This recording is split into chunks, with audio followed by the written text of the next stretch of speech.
কাল সারা রাত বৃষ্টির পর বাড়ির সামনের অবস্থা তো এরকম। এখন আবারও আকাশটা পুরো কালো হয়ে আসছে।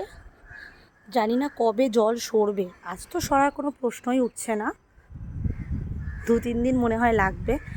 তো দেখো, একটু আগে কয়েকটা জামা মেলে গেছিলাম, তো রিস্ক নিতে চাই না, কারণ যেটুকু শুকনো আছে সেটুকুও ভিজে যাবে। দেখো কি অবস্থা, পুরো কালো হয়ে আসছে। কি অবস্থা, মানে শান্তি দেবে না, বুঝলে তো, শান্তি নেই।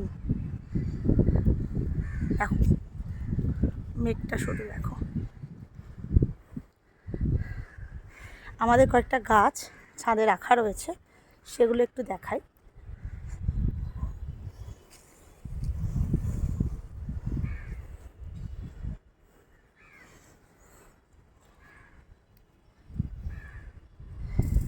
এগুলো বেসিক্যালি ঘরেই রাখা থাকে, কিন্তু বৃষ্টি হচ্ছে বলে একটু ছাদে রেখে দিয়েছি। কখনো কখনো ছাদেও রাখি, রোদটাও তো প্রয়োজন।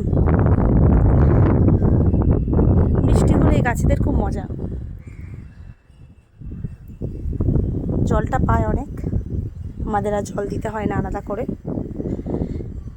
যাই হোক, সময় নষ্ট না করে জামা কাপড় তুলে নিচে যাই, না হলে তো আমি সমেত আমার ফোনটাও ভিজে যাবে।